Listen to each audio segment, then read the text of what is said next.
जिसमें ग और बड़ी ई इसको मानक रूप दिया है, इसको मान्यता दी है।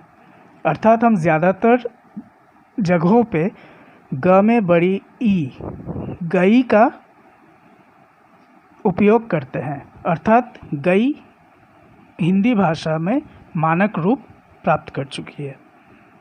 ठीक है, तो ये थी कुछ शब्दावलियाँ। अच्छा, इसके बाद इस पाठ का जो दूसरा भाग है वो है बोली।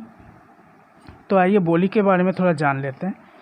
तो बोली क्या है? बोली भाषा का वह रूप होता है जिसे किसी क्षेत्र विशेष के लोग आम बोलचाल के लिए उपयोग में लाते हैं। तो इसका उपयोग सामान्यतः क्या होता है कि एक सीमित स्थान तक होता है जहां इसको जानने वाले लोग रहते हैं।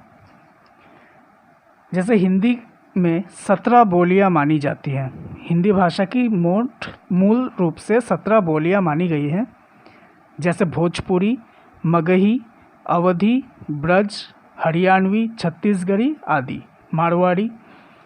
तो ये भाषाएं क्या हैं कि ये भाषाएं वहीं तक लागू हैं जहाँ तक उसे जानने या समझने वाले लोग फैले हुए हैं, इसलिए इसको बोली कहा जाता है।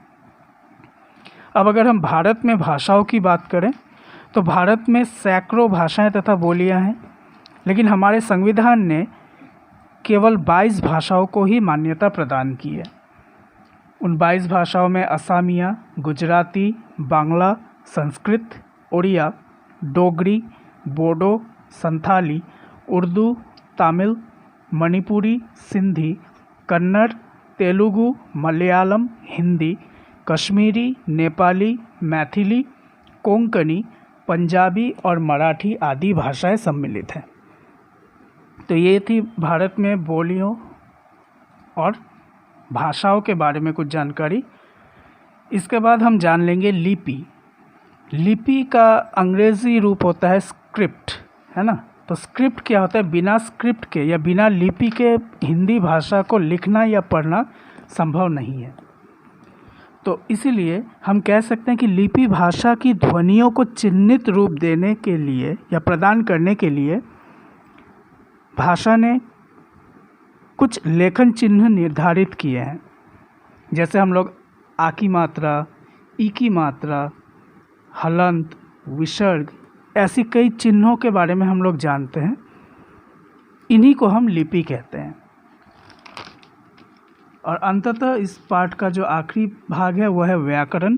तो ये हम लोग सभी जानते हैं कि व्याकरण अर्थात ग्रामर भाषा को शुद्ध रूप प्रदान करने के लिए अपनाया जाता है ना। तो हिंदी भाषा को शुद्ध, सर्वमान्य तथा मानक रूप में बोलना, समझना, लिखना एवं पढ़ना, यह हमें कौन सिखाता है? यह व्याकरण सिखाता है।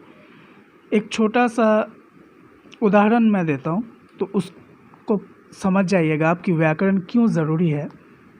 जैसे मैंने गरम गाय का दूध पिया, तो इस वाक्य में कुछ गड़बड़ लगी आपको? जी हाँ, बिल्कुल। इस वाक्य में शब्द का जो क्रम है, जो सीक्वेंस है, वो सही नहीं था, है ना। क्योंकि यहाँ पे बात कही गई थी मैंने गरम गाय का दूध पिया। क्या हम लोग गाय को गर्म करके फिर उसका दूध पीते हैं? तो इसका अर्थ यही आ रहा है। सही में क्या आएगा? सही क्रम क्या है इसका कि मैंने गाय का गर्म दूध पिया। तो अभी आपको ये समझ में आ गया होगा कि व्याकरण की आवश्यकता क्यों पड़ती है।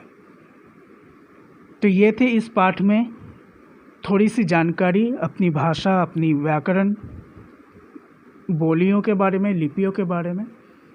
तो इसको आप ध्यान से एक बार पढ़िए। इसका जो लिखित रूप है, अर्थात अभी जो आपको वीडियो मिल रहा है, इसका लिखा हुआ आपको व्हाट्सएप ग्रुप में मिल जाएगा। और पाठ से जुड़ी हुई जो एक्सरसाइजेस दी हुई हैं, अभ्यास दिया हुआ है, वो आपको व्हाट्सएप ग्रुप में दे दिया जाएगा।